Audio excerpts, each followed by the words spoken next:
दोस्तों कैसे हैं आप सब? उम्मीद करता हूँ आप सब अच्छे होंगे।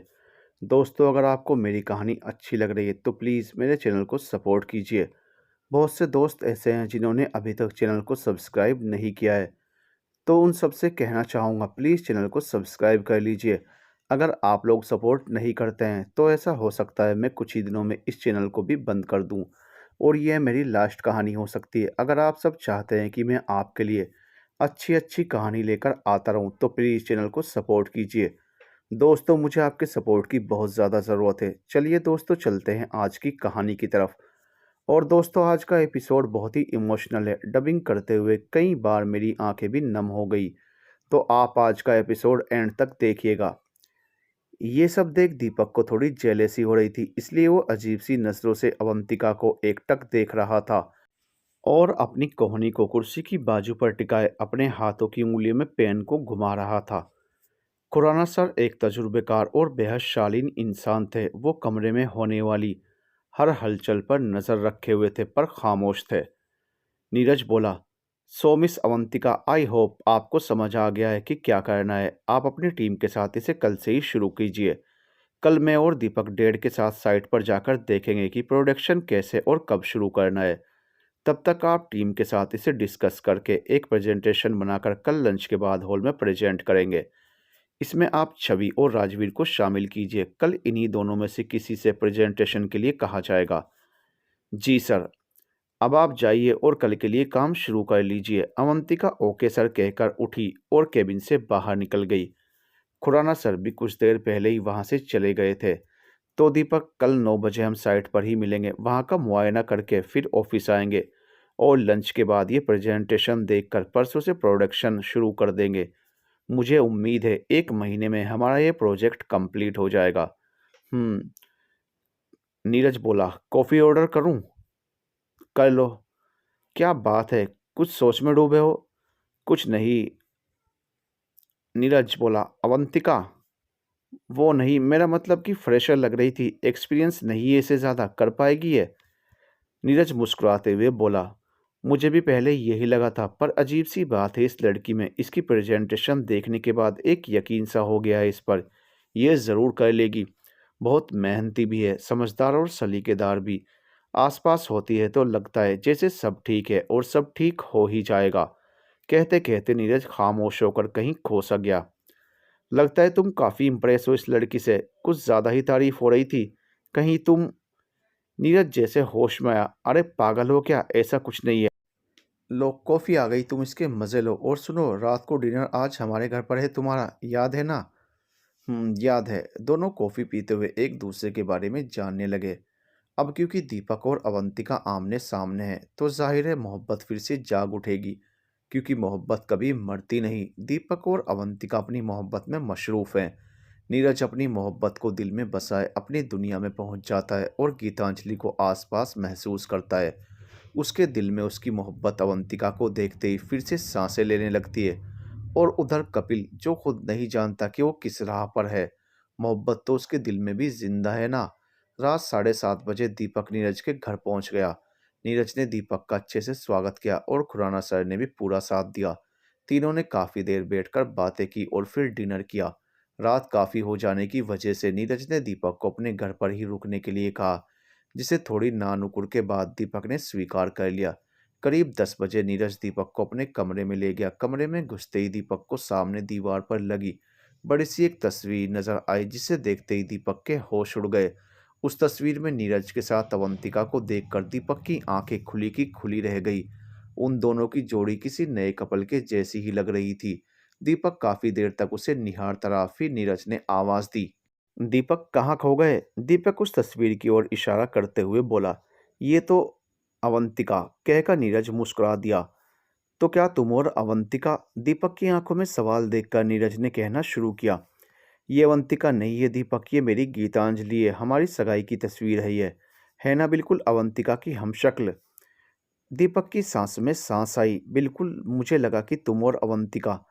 मुझे भी ऐसे ही झटका लगा था जब ऑफिस में पहली बार अवंतिका को देखा था, पर जब एहसास हुआ कि ये गीतांजलि नहीं अवंतिका है तो। पर गीतांजलि कहाँ है और तुम्हें अवंतिका गीतांजलि क्यों लगी? नीरज मुस्कुरा दिया। उसके सामने वो मंजर आ गया जब वो गीतांजलि से पहली बार मिला था। उसने दीपक को बताना शुरू किया। दीपक, गीतांजलि कहाँ है ये जानने के लिए तुम्हें मेरे साथ मेरी ज़िंदगी का वो हिस्सा जीना होगा जो वाकई ज़िंदगी कहलाने लायक था, क्योंकि उसके बाद तो ज़िंदगी थम ही गई है। मुझे आज भी याद है कॉलेज का वो दिन, जब स्कूटी पर बैठी हुई खुले बालों वाली लड़की ने पीछे से आकर मुझे टक्कर मारी थी। इस तरह नीरज ने दीपक को रात भर जागकर अपनी पूरी कहानी सुनाई और अंत में उसकी आंखें आंसुओं से भीगी हुई थी। जानते हो दीपक, इन्हीं हाथों में दम तोड़ा था गीतांजलि ने, और मैं कुछ नहीं कर पाया, कुछ भी नहीं, कहकर नीरज जोर जोर से रोने लगा। दीपक ने जाकर उसे बाहों में भरकर गले लगा लिया। बाहर गलियारे से चिड़ियों के चहचहाने की आवाज आ रही थी। सूरज की रोशनी उगने को ही थी। दीपक ने नीरज से कहा, नीरज, रात के बाद सुबह जरूर आती है। तुम्हारी रात का भी अंत हो चुका है। तुम्हारे जीवन में भी नई किरण ने दस्तक दी है। देखो उस ओर, तुम्हें उजाला नजर आएगा और बीता हुआ अंधेरा छंट जाएगा। नीरज मुस्कुरा दिया। तुम्हें भी ऐसा लगता है? डैड भी यही कहते हैं। जब अवंतिका को देखा था तो मुझे भी ऐसा महसूस हुआ था। नीरज की इस सोच पर दीपक को झटका लगा, क्योंकि उसका ये मतलब तो था ही नहीं। वो तो सोच को बदलने की बात कह रहा था। नीरज बोला, पर जब एहसास हुआ कि यह गीतांजलि नहीं है, अवंतिका है, तो मैं जहाँ था वहीं लौट आया। मैं गीतांजलि को भूल नहीं सकता दीपक, पर पता नहीं क्यों कभी कभी मुझे क्या हो जाता है कि अवंतिका को देखकर लगता है जैसे यही गीतांजलि है। गीतांजलि वापस लौट आई है और मैं उसे अब कहीं ना जाने दूँ। वो बस मेरे आसपास मेरी आंखों के सामने रहे ताकि मैं उसे फिर ना खो दूँ। क्योंकि क्योंकि जाते वक्त इन्हीं हाथों में गीतांजलि ने कहा था कि मैं लौट कर आऊँगी नीरज, मैं ज़रूर लौट कर आऊँगी। हमारे रिश्ते को आज मैं अधूरा छोड़कर जा रही हूँ, पर मैं इसे पूरा करने के लिए ज़रूर लौटूंगी। इसलिए मुझे अवंतिका में अक्सर गीतांजलि नज़र आती है। शायद सच में गीतांजलि लौट आई है। दीपक नीरज की ये बात सुनकर सोच में पड़ गया। कहीं ऐसा ना हो कि सुबह 9 बजे सभी लोग तैयार होकर साइट पर पहुंच गए। अवंतिका को भी टीम के साथ वहीं बुला लिया गया था। सभी ने वहीं एक मीटिंग कर डिसाइड किया कि प्रोडक्शन कहाँ से और कैसे शुरू किया जाएगा। मीटिंग के बाद सभी ने चाय पार्टी की। अवंतिका ने चाय ली और छवि के साथ कुछ दूर खड़ी बात करने लगी। बात करते समय बार बार वो नजरें चुराकर दीपक को देख लेती। वहीं नीरज भी दीपक और डैड से बात करते समय नजरें चुराकर अवंतिका की ओर देखता। दीपक ने नीरज को ऐसा करते देख लिया था, तभी उसने अवंतिका की ओर देखा, जो उसी ओर दीपक को निहार रही थी। लेकिन दीपक ने समझा कि अवंतिका नीरज की ओर देख रही है। उससे बर्दाश्त नहीं हुआ और वो वहां से जाने लगा। तभी अचानक अवंतिका ने आकर उसे रोका और नीरज से कहा, नीरज सर, मुझे प्रेजेंटेशन के बारे में दीपक सर से कुछ डिस्कस करना है। क्या मैं कुछ देर उनके साथ कहीं बात कर सकती हूँ? जी मिस अवंतिका, आप लोग मेरे केबिन में चले जाएं और बात करें। कुछ देर में मैं और पापा वहीं आते हैं। Thank you sir. चलें दीपक सर? दीपक घूरते हुए, जी चलिए। दोनों नीरज के केबिन में जाकर बैठ गए। दीपक, कब तक नाराज रहोगे मुझसे? देखो, रब भी मेरे साथ हैं, तभी तुम्हें यहाँ ले आए मेरे पास, ताकि मैं तुम्हें मना सकूं। प्लीज़ दीपक, मान जाओ ना। मैं अपनी गलती मान चुकी हूँ और तुमसे माफ़ी भी मांग चुकी हूँ। तुम जो कहो मैं करने को तैयार हूँ, पर इस तरह मुझे नज़रअंदाज मत करो। मुझसे अब सहन नहीं हो रहा दीपक। मिस अवंतिका, हम यहाँ प्रोजेक्ट डिस्कस करने आए थे ना? नहीं, मुझे बात करनी थी तुमसे दीपक। ओह, फिर से एक ड्रामा। अवंतिका, मेरा जज्बात कोई खिलौना नहीं है जो तुम जैसे चाहो वैसे खुद को बहलाओ। मैं सब कुछ पीछे छोड़कर अब आगे बढ़ गया हूँ, तुम भी आगे बढ़ जाओ। कहाँ आगे बढ़ जाऊँ? मेरा तो रास्ता भी तुम हो और मंजिल भी तुम ही हो दीपक। तभी छोड़कर चली आई थी मुझे अकेला। मैं परेशान थी दीपक। क्यों पत्थर दिल हो रहे हो? मान भी जाओ ना। अच्छा बोलो, क्या करूँ तुम्हें मनाने के लिए मैं? अब दीपक को थोड़ी शरारत सूझने लगी थी। कुछ भी कर सकती हो ना तुम मेरे लिए अवंतिका?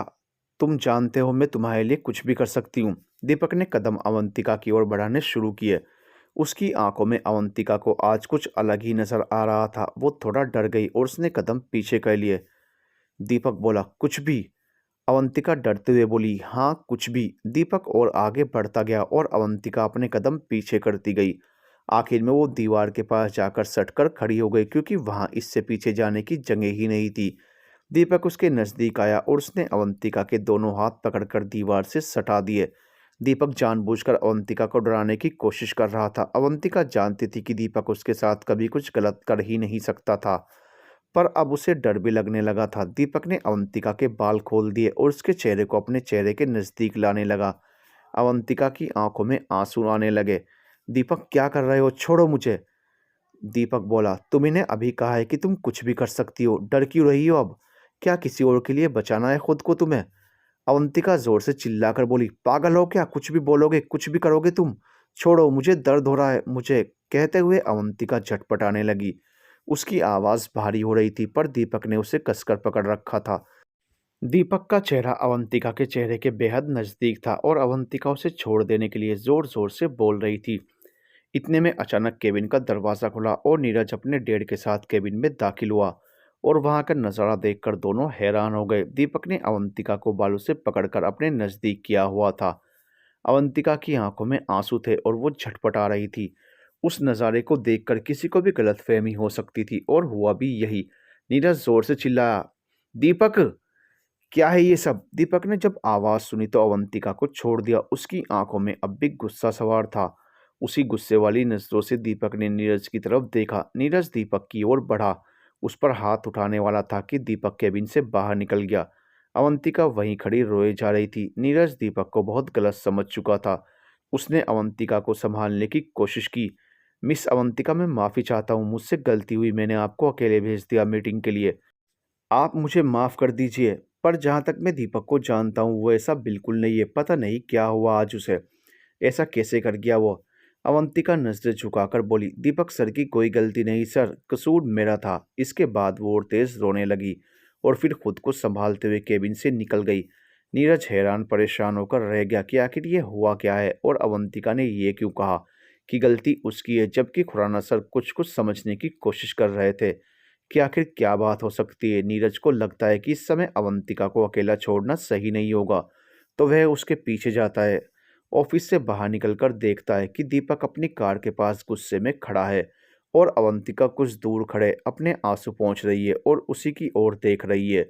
नीरज फौरन अवंतिका के पास पहुंचता है और उसे साथ चलने के लिए कहता है, मिस अवंतिका, मुझसे गलती हुई, मैंने आपको अकेले जाने दिया, पर अब मैं आपको अकेले नहीं छोड़ूंगा। आइए, मैं आपको घर तक छोड़ दूं। नहीं सर, अभी तो ऑफिस आवर्स हैं, अभी कैसे जा सकती हूँ? और मैं ठीक हूँ। इट्स ओके, आओ चलो अवंतिका। पर सर, अचानक अवंतिका को चक्कर आने लगे और नीरज ने तुरंत उसे थाम लिया। तभी खुराना सर गाड़ी लेकर आए और वो दोनों अवंतिका को गाड़ी में बिठाकर अपने साथ ले गए। नीरज ने छवि को भी अपने साथ में ले लिया क्योंकि अवंतिका की ऐसी हालत में उसे अकेले लेकर जाना ठीक नहीं लगता। अवंतिका, तुम ठीक हो? जी सर, अभी ठीक हूँ। आप काम का परेशान हो रहे हैं। अजीब बातें करती हो तुम गीतांजलि, तुम्हारे लिए परेशान नहीं होऊंगा मैं। हालत देखिए अपनी, मेरी तो कोई बात सुनती ही नहीं हो। अभी घर चलो, फिर देखता हूँ कैसे तुम। खुराना सर बोले। नीरज कंट्रोल। नीरज जैसे होश में आया और सॉरी बोलकर अचानक खिड़की से बाहर देखने लगा। अवंतिका और छवि एक दूसरे के चेहरे को देखने लगी और खुराना सर ड्राइव करते हुए बीच बीच में नीरज को देख रहे थे, जो सबसे छुपाकर अपने आंसू पोंछ रहा था। उधर इस तरह अचानक नीरज का अवंतिका को साथ ले जाना दीपक के गुस्से को और बढ़ा रहा था। नीरज, खुराना सर, अवंतिका और छवि नीरज के घर पहुंच चुके थे। नीरज ने अवंतिका और छवि से बैठने के लिए कहा और खुद रूम में फ्रेश होने चला गया। खुराना सर भी 5 मिनट का बोलकर चेंज करने चले गए। अवंतिका और छवि चारों ओर घर को देख रहे थे। कुछ ही देर में नीरज और खुराना सर वहां वापस लौट आए। नौकर चाय टेबल पर रख कर गया था, साथ ही कुछ खाने के लिए स्नैक्स भी। नीरज बोला, Avantika, again I am sorry, मुझे अब भी यकीन नहीं हो रहा कि सर प्लीज आप बार बार सॉरी बोलकर मुझे शर्मिंदा ना करें। मैंने कहा है ना, आपकी कोई गलती ही नहीं थी इसमें। खुराना सर बोले, पर बेटा हुआ क्या था ये तो बताओ, तुम रो क्यों रही थी? सर दरअसल वो, अवंतिका को समझ नहीं आया कि वो सच कैसे बताए, कहीं कुछ गड़बड़ ना हो जाए। अवंतिका छवि की तरफ देखने लगी। नीरज बोला, समझता क्या है वो लड़का खुद को, मेरे ऑफिस में आकर मेरे ही केबिन में? मैं सच कह रहा हूँ डैड, मेरा दिल तो क्या उसी समय उसको जान से मार दूं। उसकी हिम्मत कैसे हुई इस तरह मेरी गीतांजलि को डराने की? नीरज, तुम उठो यहाँ से और जाओ अपने कमरे में। नीरज को ख्याल आया कि वो फिर से गीतांजलि का नाम ले गया। उसकी आंखें फिर भीग गई और साथ खुद से गुस्सा होते हुए उसने अपनी मुट्ठी बींच ली और सोफे पर जोर से मारते हुए उठ गया और अपने कमरे की तरफ चल दिया। खुराना सर बोले, नीरज बेटा, दवा ले लेना प्लीज, मैं आता हूँ कुछ देर बाद। नीरज जी डेढ़ कहता हुआ अपने कमरे में चला गया। अवंतिका चाय पीते हुए बोली, सर कई दिनों से जहन में एक सवाल घूम रहा है कि खुराना सर बोले कि नीरज बार बार तुम्हें गीतांजलि कहकर क्यों बुलाता है। अवंतिका और छवि एक दूसरे का चेहरा देखने लगी। जी सर, दोनों एक साथ बोल उठी। खुराना सर उठे और कमरे की ओर बढ़ते हुए कहकर गए, मैं बताता हूँ तुम्हें। खुराना सर अपने कमरे से बाहर आए। उनके हाथ में एक तस्वीर थी जिसे उन्होंने अवंतिका की तरफ बढ़ाया। अवंतिका और छवि ने जब वो तस्वीर देखी तो दोनों देखती ही रह गई। दोनों कभी तस्वीर को देखती और कभी एक दूसरे को। तस्वीर में नीरज गीतांजलि को सगाई की अंगूठी पहना रहा था। आसपास सारा परिवार इकट्ठा था और सब बहुत खुश लग रहे थे। सर ये तस्वीर, अवंतिका और छवि को सारा मामला समझने में देर नहीं लगी। तभी खुराना सर बोले, नीरज और गीतांजलि की सगाई की तस्वीर है ये। सर ने कहानी शुरू की। नीरज कॉलेज के आखिरी साल में था। आगे पढ़ने के लिए वो ऑस्ट्रेलिया जाने वाला था। अपना फ्यूचर उसने पूरा प्लान कर रखा था। अचानक एक दिन कॉलेज में नीरज और गीतांजलि की मुलाकात हुई। जब गीतांजलि ने पीछे से आकर स्कूटी से नीरज को टक्कर मारी। कहानी फ्लैशबैक में। नीरज बोला, ओ मैडम, चलाना नहीं आता तो पैदल चलना शुरू कीजिए। तुम खुद देख कर नहीं चल सकते थे? खाम का मेरी स्कूटी के आगे आने की क्या ज़रूरत थी? अभी लगभग जाती तो हंगामा कर देते तुम लोग। तुम लोग तो चाहते ही नहीं हो कि लड़कियां कुछ करें। वो ज़रा सा कुछ करेंगी तो तुम लोग आंदोलन छेड़ दोगे और बेचारी लड़कियां घर तक सिमट कर रह जाएंगी। मगर सुन लो तुम भी, मैं उन लड़कियों में से नहीं हूँ जो तुम जैसे लोगों से डर जाएंगी। मैं किसी से नहीं डरती, समझे तुम? और अब हटो रास्ते से, मुझे देर हो रही है। नीरज बस एकटक उसे देखता और सुनता ही रह गया। कुछ बोल नहीं पाया और वो झट से स्कूटी स्टार्ट करके आगे निकल गई। अगली बार वो गीतांजलि से कैंटीन में टकराया, जहाँ गीतांजलि अपने दोस्तों के साथ स्नैक्स लेकर जा रही थी। पर उसका ध्यान कहीं और था और वो जाकर सीधा नीरज से टकरा गई। सारे स्नैक्स नीरज के ऊपर गिर गए। उसके कपड़े खराब हो गए और सब उस पर हंसने लगे। इससे पहले कि नीरज गुस्से में कुछ बोले, गीतांजलि वहीं शुरू हो गई। अजीब आदमी हो, तुम्हें टकराने की सिवा और कुछ आता भी है? कल मेरी स्कूटी से टकरा गए, वो तो शुक्र है कि ज़्यादा लगी नहीं। और आज आज हमारे सारे स्नैक्स खराब कर दिए। वो रोनी सूरत बनाते हुए बोली, कितनी मुश्किल से मैंने इस पार्टी का इंतज़ाम किया था और सब खराब कर दिया तुमने। देखकर चलना नहीं आता क्या तुम्हें? सॉरी मिस, तुम दोबारा स्नैक्स ऑर्डर कर दो, मैं बिल पे करता हूँ। That's better. चलिए। नीरज ने गीतांजलि को सारे स्नैक्स वापस दिलवाए और साथ में और भी बहुत कुछ ऑर्डर करवा दिया। गीतांजलि बिना थैंक्स बोले उछलती कूदती हुई दोस्तों के पास आई और इंजॉय करने लगी। गीतांजलि के दोस्त बोले, क्या गीतांजलि, तुम भी कितना खर्चा करवा दिया बेचारे का। गीतांजलि बोली, ओ सुन, कोई बेचारा बेचारा नहीं है, वो गलती थी उसकी। गीतांजलि से जो भी टकराएगा उसे हट जाना तो भुगतना ही होगा। ये सुनकर सभी लोग हंसने लगे और इंजॉय करने लगे। वहीं नीरज समझ ही नहीं पाया कि जब उसकी गलती नहीं थी तो भी वो बिना गुस्से हुए सॉरी भी बोला और उसके स्नैक्स भी वापस दिलवाए। नीरज के दोस्त उसे टोकने लगे कि आखिर उसने ऐसा क्यों किया। नीरज बोला, पता नहीं यार, वो लड़की जब भी सामने आती है मैं खुद को भूल जाता हूँ। ये सुनकर सभी दोस्त हंसने लगे और गीत गुनगुनाने लगे। थोड़ा सा प्यार हुआ है, थोड़ा है बाकी, जिसे सुन नीरज झेंप गया और दोस्तों के पीछे उन्हें पीटने के लिए दौड़ा। दोस्त आगे आगे और नीरज उनके पीछे पीछे। रात अपने बिस्तर पर पहुंचकर नीरज फिर उसी मासूमियत में खो गया। बार बार गीतांजलि का खिलखिलाता चेहरा नीरज के सामने आ रहा था और उसकी नींद गायब थी। अगले दिन कॉलेज में गीतांजलि फिर नीरज से टकराई लाइब्रेरी में और उसके हाथ से सारी किताबें गिर गई। अब गीतांजलि का सर चकरा गया। नीचे बैठकर किताबें उठाने लगी और साथ ही धीमी आवाज में बड़बड़ाने लगी, ये पागल है क्या, कहीं भी टकरा जाता है। ए मिस्टर, क्यों पीछा कर रहे हो मेरा? चाहिए क्या तुमको? कहीं से भी आ जाते हो, कहीं भी टकरा जाते हो। तुमको और कोई काम नहीं है क्या? तभी पीछे से लाइब्रेरी असिस्टेंट की आवाज़ आई, मैडम ये लाइब्रेरी है, प्लीज़ साइलेंस। गीतांजलि गुस्से से नीरज को देखने लगी और नीरज को उसकी मासूमियत पर और प्यार आने लगा।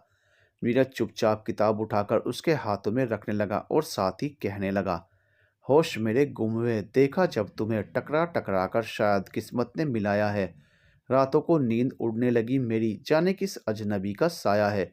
जी चाहता है यूं ही बार बार हम तुम टकराते रहें, करीब और करीब और करीब हम तुम आते रहें, बार बार यूं ही टकराते रहें, पास आते रहें। इतने में गीतांजलि के हाथ से सारी किताबें फिर से गिर गई और वो मुंह पर हाथ रखकर लाइब्रेरी से बाहर भाग गई। उसकी सहेली ने उसे आवाज़ देकर रोका। "अरे कहाँ भागे जा रही है ऐसे गीतांजलि? रुक तो सही!" गीतांजलि भागते हुए बोली। "अरे नहीं वो पागल, बाप रे वो शायर भी है, हम नहीं रुक सकते, खतरा है खतरा। बाद में मिलेंगे तुम्हें।" इसे क्या हुआ? सोचते हुए मोनिका दूसरी तरफ चल दी। सामने से नीरज आता हुआ दिखाई दिया। वो कुछ-कुछ समझने लगी। जिस तरह किताबों के पीछे से आज गीतांजलि की आँखें नीरज की आँखों से टकराई थी। गीतांजलि भी अब उन आँखों में खो चुकी थी। उस रात दोनों की आँखों से नींद गायब थी। अगले दिन कॉलेज में दोनों का आमना-सामना हुआ। आज दोनों टकराए नहीं पर आमने-सामने थे। गीतांजलि ने एक पल नीरज की तरफ देखा और फिर दूसरी तरफ से निकलने लगी। अचानक उसका पैर किसी रस्सी से अटका और वो तेजी से गिरने ही वाली थी कि नीरज ने अपनी बाहों का सहारा देकर गीतांजलि को बचा लिया। गीतांजलि यूं ही नीरज की आंखों में खो गई और नीरज गीतांजलि की आंखों में। दोनों को प्यार की पहली दस्तक मिल रही थी। दोनों ही धीरे धीरे पता नहीं कैसे एक दूसरे में खो चुके थे। अब तो ये मिलना और टकराना रोज की बात हो गई थी। प्यार धीरे धीरे बढ़ने लगा था। अब हर जगह दोनों साथ ही नजर आते थे। सभी दोस्तों को खबर मिल चुकी थी कि गीतांजलि और नीरज एक दूसरे के साथ रिलेशन में है। नीरज का कॉलेज खत्म होने पर ही था। नीरज ने अपने डेट से गीतांजलि के बारे में बात भी कर ली थी और उन्हें गीतांजलि पसंद थी। नीरज का कॉलेज खत्म होते ही वो गीतांजलि के घर पर गया और उसके मम्मी पापा से मिलकर बातें की। गीतांजलि के घर वालों को भी इस रिश्ते से कोई परहेज नहीं था। दोनों की जिंदगी बड़े मजे से गुजर रही थी। नीरज के कॉलेज खत्म होने के बाद समय आ गया था कि वो आगे पढ़ने के लिए ऑस्ट्रेलिया जाने वाला था। 2 महीने का वक्त ही बचा था। गीतांजलि के घर वाले परेशान होने लगे कि 2 साल तक नीरज ऑस्ट्रेलिया में रहेगा तो गीतांजलि कैसे रह पाएगी। गीतांजलि खुद भी सोचकर उदास होने लगी कि नीरज 2 साल के लिए मुझसे दूर हो जाएगा तो मैं उसके बिना कैसे रह पाऊंगी। आखिर दोनों परिवारों ने मिलकर तय किया कि दोनों की शादी कर देते हैं। उसके बाद नीरज ऑस्ट्रेलिया चला जाएगा और फिर वहाँ सारी फॉर्मेलिटीज़ पूरी करके गीतांजलि को भी बुला लेगा। सभी लोग खुश थे और आने वाले रविवार को सगाई का दिन तय हो गया था और 1 महीने बाद शादी। नीरज और गीतांजलि तो जैसे आकाश में उड़ रहे थे। तैयारियां करते हुए सगाई का दिन भी आ गया। नीरज ने गुलाबी रंग में सिल्क का ब्रोकेट वाला कुर्ता और हाफ जैकेट चूड़ीदार के साथ पहन रखा था। वहीं गीतांजलि ने गुलाबी रंग का गाउन पहना था। दोनों किसी राजकुमार और राजकुमारी जैसे लग रहे थे। गीतांजलि के कान के पास गुलाब के फूल उसकी मासूमियत पर और भी ज्यादा खिल रहे थे। दोनों के आसपास परिवार वाले बहुत खुश नजर आ रहे थे। गीतांजलि की मम्मी बार बार उन दोनों की नजर उतार रही थी। दोनों ने एक दूसरे को सगाई की अंगूठी पहनाई। सभी ने फूलों की वर्षा के साथ उन्हें बधाई दी। तभी डीजे पर गाना बज उठा। बोले चूड़ियां बोले कांगना, हाय मैं हो गई तेरी साजना, तेरे बिन जी नहीं हो लगता मैं तो मर जावा, ले जा सोनिया ले जा। नीरज खींचकर गीतांजलि को डीजे फ्लोर पर ले गया और दोनों ने डांस शुरू कर दिया। गीतांजलि और नीरज खूब डांस कर रहे थे। डांस करते करते अचानक गीतांजलि को चक्कर आया और वो डीजे फ्लोर पर ही गिरकर बेहोश हो गई। ये देखकर नीरज बहुत घबरा गया। वो गीतांजलि को चीख-चीख कर जगाने लगा, तेज-तेज हिलाने लगा, पर गीतांजलि ने आंखें नहीं खोली। किसी ने पानी का गिलास ला कर दिया। नीरज ने पानी के तेज छींटे गीतांजलि के चेहरे पर मारे, पर गीतांजलि तब भी नहीं जागी। नीरज के डैड और गीतांजलि के मम्मी-पापा बहुत घबरा गए थे। नीरज की हालत रोने जैसी थी। पापा, पापा क्या हुआ गीतांजलि को? ये बोल क्यों नहीं रही? पापा उठाइए ना इसे। नीरज बहुत घबराया हुआ था। गीतांजलि को खोने का ख्याल उसे बहुत तकलीफ दे रहा था। तभी सबने गीतांजलि को बिना वेट किए हॉस्पिटल ले जाने को कहा। नीरज ने गीतांजलि को बाहों में उठाया और तुरंत हॉस्पिटल लेकर चल पड़ा। हॉस्पिटल पहुंचकर उसने गीतांजलि को इमरजेंसी में एडमिट करवाया और डॉक्टर को रिक्वेस्ट करने लगा, डॉक्टर प्लीज़ जल्दी देखिए गीतांजलि को, क्या हुआ है इसे? डॉक्टर ये ठीक हो जाएगी ना, प्लीज़ देखिए जल्दी। Neeraj please wait outside, let me check what happen. Neeraj room से बाहर आ गया। वो परेशान सा इधर उधर घूम रहा था। गीतांजलि के मम्मी पापा इस बात से खुश थे कि गीतांजलि को बहुत ही प्यार करने वाला जीवन साथी मिला है, पर उन्हें गीतांजलि और नीरज की चिंता भी हो रही थी। नीरज के डैड ने नीरज से कहा कि वो चिंता ना करें, थकान की वजह से ऐसा हुआ होगा। गीतांजलि बिल्कुल ठीक हो जाएगी। थोड़ी देर में डॉक्टर रूम से बाहर आए। मिस्टर नीरज, आप सब लोग मेरे केबिन में आइए प्लीज़। नीरज डॉक्टर से बोला, डॉक्टर गीतांजलि ठीक तो है ना? उसे कुछ हुआ तो नहीं ना डॉक्टर? डॉक्टर बोले, आप लोग आइए प्लीज़। डॉक्टर की बात से सब लोग थोड़े परेशान हो गए। गीतांजलि के पापा नीरज और उसके डैड के साथ डॉक्टर के केबिन में पहुंचे। गीतांजलि के अभी के चेकअप से हमें ये पता चला है कि उन्हें तेज बुखार है। कब से बुखार है उन्हें, और ऐसे में आप उन्हें कहाँ इतना एक्सर्शन करवा रहे हैं? गीतांजलि के पापा बोले। डॉक्टर, गीतांजलि को अभी आधा घंटा पहले तक कुछ भी नहीं था, यहाँ लेने तक भी उसे कोई बुखार नहीं था। ये अचानक कैसे? ओह, उनके चेकअप में हमें दिख रहा है कि कुछ अंदरूनी प्रॉब्लम है। हो सकता है पिछले दिनों आराम न करने की वजह से उन्हें ऐसा हुआ हो। फिर भी एहतियात के लिए हम उनके कुछ टेस्ट कर लेते हैं। मैं लिख कर दे रहा हूँ, आप ये सब टेस्ट करवा कर उनकी रिपोर्ट लेकर मेरे पास आइए। फिर देखते हैं, तब तक आप उन्हें आराम करने दीजिए। नीरज डॉक्टर से बोला। पर डॉक्टर, गीतांजलि ठीक तो है ना? उसे कुछ हुआ तो नहीं ना? मिस्टर नीरज, फिलहाल तो वो ठीक ही लग रही हैं, बाकी हम टेस्ट की रिपोर्ट आने के बाद ही कुछ और कह पाएंगे। सभी लोग केबिन से बाहर आकर गीतांजलि के पास चले गए। नीरज नर्स से बोला, सिस्टर, गीतांजलि को कब घर ले जा सकते हैं? सिस्टर बोली, अभी उन्हें नींद का इंजेक्शन दिया गया है, आप आधे घंटे बाद उन्हें ले जाइएगा। रात तक सभी लोग अपने घर पहुंच चुके थे। नीरज कमरे में यहाँ से वहाँ टहल रहा था। तभी उसके डैड बोले, नीरज बेटा, इतना परेशान होने की कोई बात नहीं है, गीतांजलि ठीक है। बस थकावट के कारण ऐसा हुआ है, तुम बेकार परेशान हो रहे हो। जी डैड, मैं जानता हूँ, पर ना जाने क्यों मुझे घबराहट हो रही है। कहीं टेस्ट रिपोर्ट में कुछ। नीरज फौरन घर में बने मंदिर में जाकर बैठ गया और ईश्वर से प्रार्थना करने लगा कि गीतांजलि के टेस्ट रिपोर्ट नॉर्मल आए। खुराना सर अपने बेटे को इस तरह देखकर परेशान हो रहे थे। अगले दिन नीरज, उसके डैड और गीतांजलि के पापा डॉक्टर के केबिन में पहुंचे। नीरज बोला, डॉक्टर, क्या रिपोर्ट है गीतांजलि के टेस्ट की? मिस्टर नीरज, रिपोर्ट से जाहिर है कि उन्हें कोई तकलीफ नहीं है। ये सुनकर सबको चैन की सांस आई और नीरज के चेहरे पर एक मुस्कान आ गई। लेकिन नीरज, लेकिन क्या डॉक्टर? लेकिन उनकी एक रिपोर्ट नॉर्मल रेंज से कुछ ज़्यादा है। आमतौर पर ऐसा नहीं होता है, पर अगर होता है तो हम अपनी तसल्ली के लिए सीबीसी का टेस्ट करवाते हैं। उनके शरीर पर जो रैशेज हो रहे हैं उसे देखते हुए मुझे ये टेस्ट करवाना और भी ज़रूरी लग रहा है।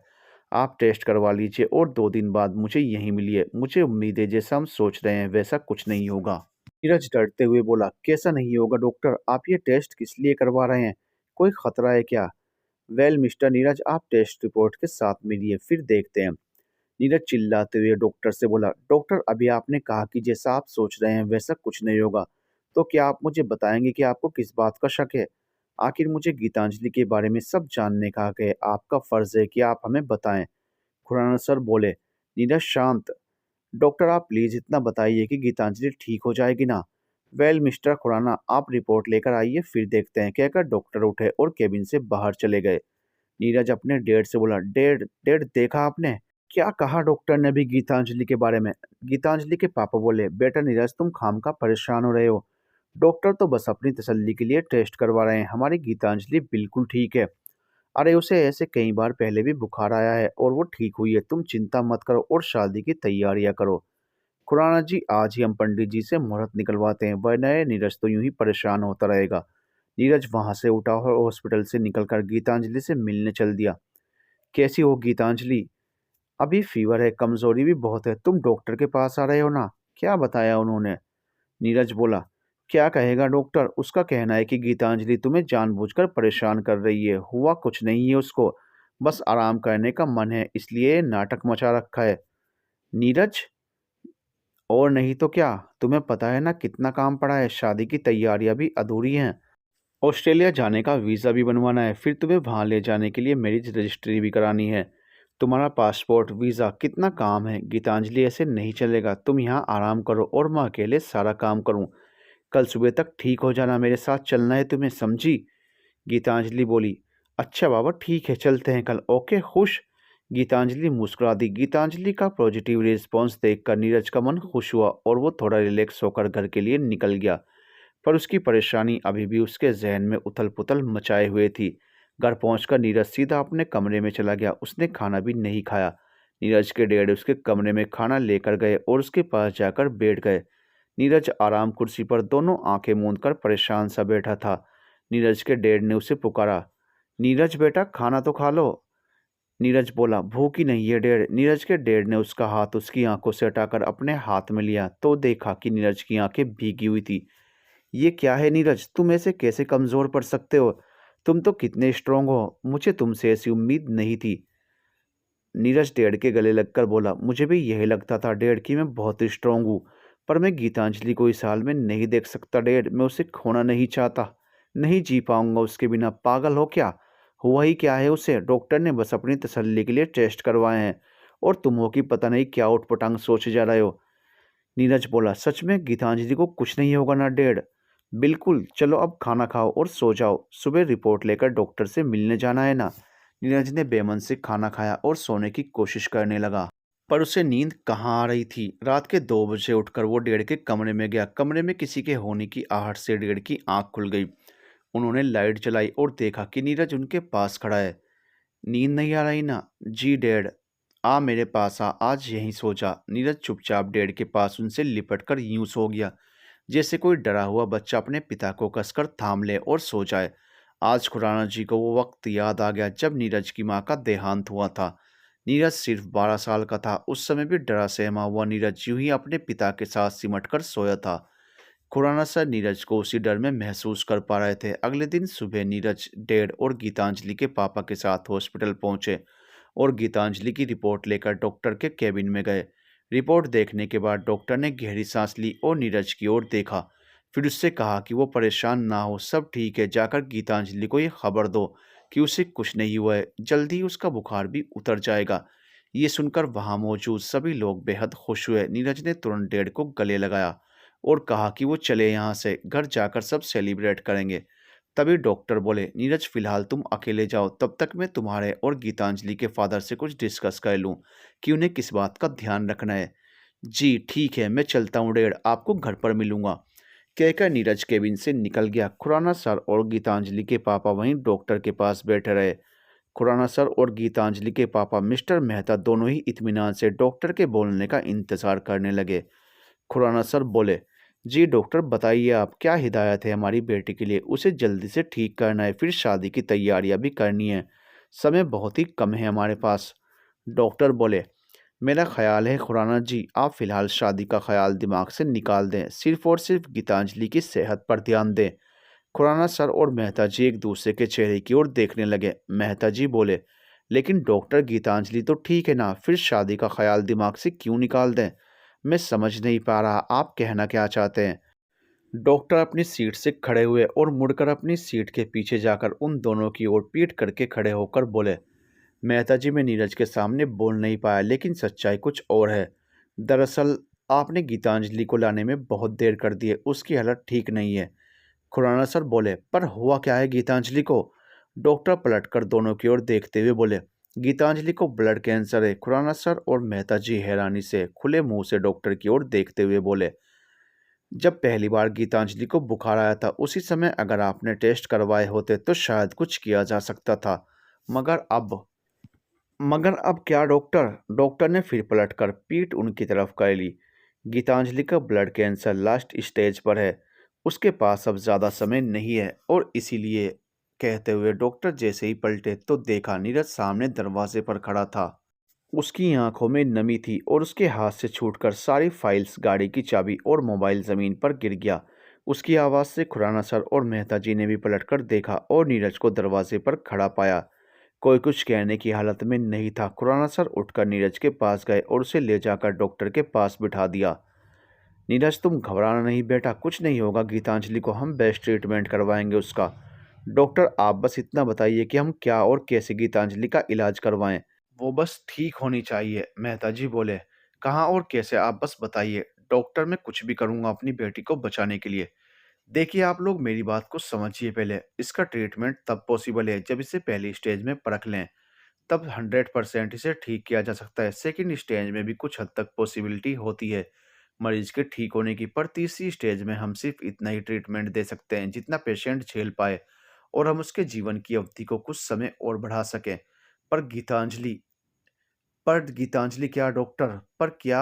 नीरज, गीतांजलि इस समय लास्ट स्टेज पर है जहां वो किसी तरह का ट्रीटमेंट झेल पाने की हालत में नहीं है।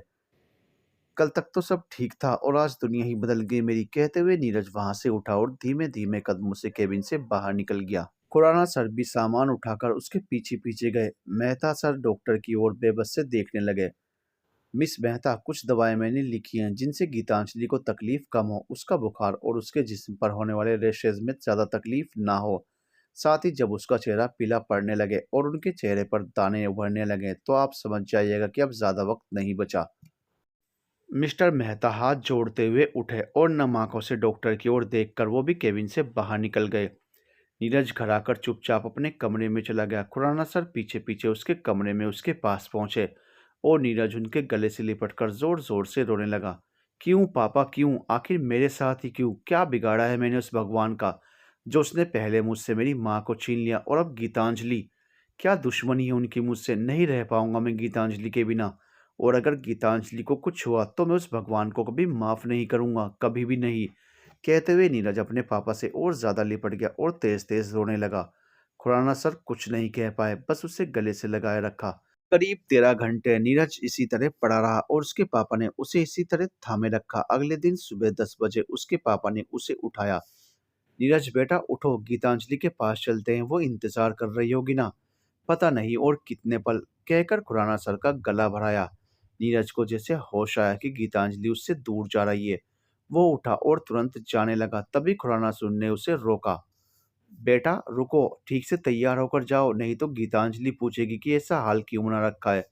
तब क्या कहोगे उससे? नीरज वहीं रुक गया। फिर तैयार हुआ और दोनों गीतांजलि के घर जा पहुंचे।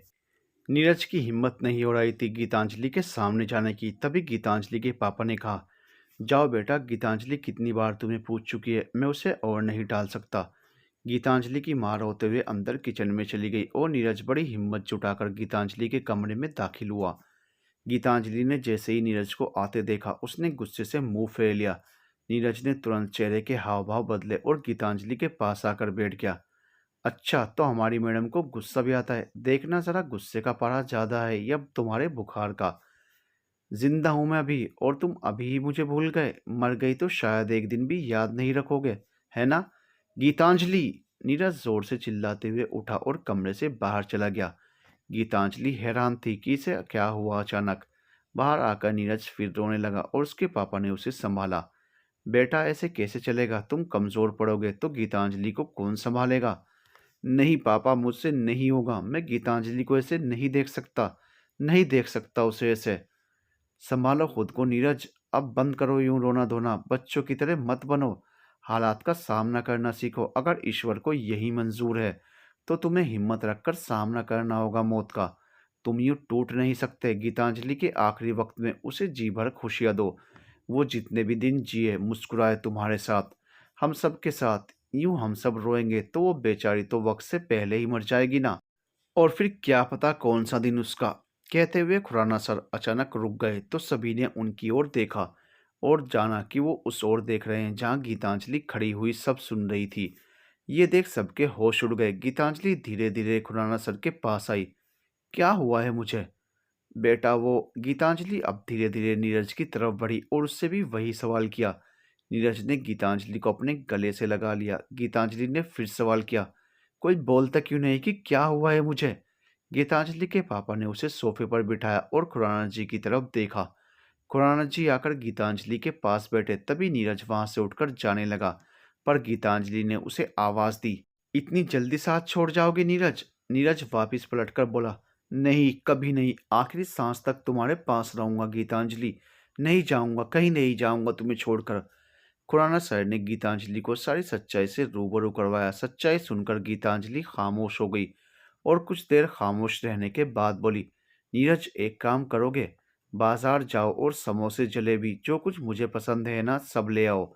और माँ आप चाय बना लाओ। सभी लोग गीतांजलि को हैरानी से देखने लगे। ऐसे क्या देख रहे हो भाई? पापा आप ही अभी कह रहे थे ना कि क्या पता कौन सा दिन आखिरी हो। कहकर गीतांजलि मुस्कुरा दी। अब जो मैं कहती हूँ बस करते जाओ, जल्दी से सब लेकर आओ, फिर आगे का प्लान बताती हूँ। गीतांजलि को इस तरह खुश देखकर सभी में हौसला बढ़ाया। नीरज फौरन उठा और जो कुछ गीतांजलि की पसंद का था सब ले आया। माँ ने गीतांजलि की पसंद की मसाले वाली चाय बनाई। सभी ने खूब मस्ती मजाक कर उस पल का लुत्फ उठाया। आखिर में खुराना सर ने सवाल किया, अब बोलो बेटा, क्या प्लान है तुम्हारा? तो प्लान ये है कि जैसा कि अब सब जानते हैं कि मेरे पास वक्त बहुत कम है, तो मैं इस वक्त को रोते हुए नहीं बिताना चाहती, ना ही ये चाहती हूँ कि आप सब रोएं। तो ये बचे हुए दिन हम खूब मौज मस्ती करते हुए गुजारेंगे। सभी ने रजामंदी जताई। नीरज गीतांजलि को इस तरह देखकर खुश हुआ और उसने खुद को भी संभाला। नीरज, हम कल ही शादी करेंगे। गीतांजलि के मुंह से ये बात सुनकर सब हैरान होकर एक दूसरे की शक्ल देखने लगे। गीतांजलि, तुम्हारे नाम से अपना नाम जोड़ना ही मेरा सपना था। नीरज, क्या तुम मेरा यह सपना पूरा करोगे? मैं तुम्हारी सुहागन बनकर इस दुनिया से रुखसत होना चाहती हूँ। क्या तुम मुझे ये खुशी दोगे? हाँ गीतांजलि, ये सपना सिर्फ तुम्हारा ही नहीं, मेरा भी तो है ना। हम कल ही शादी करेंगे। गीतांजलि ये सुनकर खुश हुई।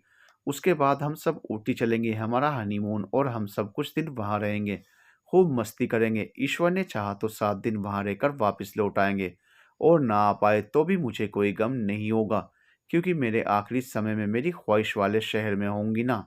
गीतांजलि की ऐसी छोटी छोटी ख्वाहिशों की लिस्ट बनने लगी, और उसकी हर ख्वाहिश पूरी करने में नीरज और सब परिवार वालों ने दिन रात एक कर दिए। गीतांजलि की नीरज से शादी, फिर हनीमून, सब बड़ी आराम से हुआ। वे लोग ऊटी से वापस आए और गीतांजलि विदा होकर अपने ससुराल भी आई। रात कमरे में गीतांजलि नीरज की बाहों में थी। नीरज बड़े प्यार से उसके बालों को सहला रहा था। नीरज, मेरे सारे ख्वाब तुमने पूरे कर दिए, सच, अब कोई ख्वाहिश बाकी नहीं, अब मैं सुकून से जा सकती हूँ। तुमने फिर वही बात शुरू कर दी, लेकिन मेरी सारी ख्वाहिशें अभी पूरी नहीं हुई गीतांजलि। अभी तो मुझे पापा बनना बाकी है, कहकर नीरज शरारती हंसे हंस दिया। उसके साथ गीतांजलि भी हंसती। हंसते हंसते उसे अचानक तेज खांसी आ गई, जिससे उसका पूरा चेहरा लाल हो गया। नीरज ने गीतांजलि को पानी पिलाया और दवा दी। तभी नीरज ने गौर किया कि गीतांजलि का चेहरा पीला पड़ रहा है और उसके चेहरे पर लाल दाने भी निकल आए हैं। आंखों के नीचे काले घेरे से बन गए हैं और आंखें नींद से भारी हुई जा रही हैं। उसने गीतांजलि को दवा दी और खुद कमरे से बाहर आकर सीधा पापा के कमरे में चला गया। उसने पापा को सारी बात बताई। तब खुराना सर समझ गए कि आखिरी समय आ गया है, पर उन्होंने नीरज से सिर्फ इतना ही कहा कि दवाइयों का असर होगा, सुबह चलेंगे डॉक्टर के पास। नीरज को तसल्ली हुई और वो कमरे में आकर गीतांजलि के पास लेट गया। गीतांजलि ने अपना सर नीरज के कंधे पर रख दिया और नीरज ने उसे बाहों में भर लिया। सुबह डॉक्टर के पास चलना है गीतांजलि, अब तुम सो जाओ। नीरज, मैं मरना नहीं चाहती, मैं तुम्हारे साथ जीना चाहती हूँ। गीतांजलि खुराना बनकर। बस गीतांजलि, सो जाओ अब। तुम्हें डर नहीं लगता नीरज? गीतांजलि, प्लीज गीतांजलि। अच्छा ठीक है, पर तुम याद रखना मिस्टर नीरज खुराना। गीतांजलि खुराना तुम्हें इतनी आसानी से छोड़कर नहीं जाएगी, मैं जल्दी ही लौट कर आऊंगी। इस ख्वाब को पूरा करने में लौट कर आऊंगी नीरज, जरूर लौट कर आऊंगी। अच्छा मेरी माँ, अभी तो सो जा, कहकर नीरज हंसने लगा और गीतांजलि भी हंसने लगी। कमरे के बाहर खड़े खुराना सर भावुक हो उठे उनके चहकने की आवाज़ें सुनकर, और नम आंखों से अपने कमरे में चले गए, क्योंकि वो समझ गए थे कि अब किसी भी वक्त। और आखिर वो सुबह आ गई, जब बार बार नीरज के जगाने पर भी गीतांजलि नहीं जागी, और वो हमेशा हमेशा के लिए सब कुछ छोड़कर चली गई। नीरज एकटक बस उसे आखिरी समय में निहारता रहा। सबने कोशिश की कि नीरज रोए, मगर वो नहीं रोया। एक आंसू नहीं गिरा उसकी आंख से। अंतिम संस्कार हुआ, चौथा भी हुआ, अस्थि विसर्जन तक भी नीरज शांत रहा। लौटकर नीरज ने खुद को कमरे में बंद कर लिया और जाने कब तक रोता रहा। गीतांजलि की तस्वीर को गले से लगाए 3 दिन 3 रात सिर्फ रोता रहा। 3 दिन बाद कमरे से बाहर निकला अपने सामान के साथ और ऑस्ट्रेलिया चला गया। खुराना सर पूरी कहानी सुनाने के बाद शांत हो गए। अवंतिका और छवि की आंखें नम थी। तभी छवि ने सवाल किया, टू बी कंटिन्यूड।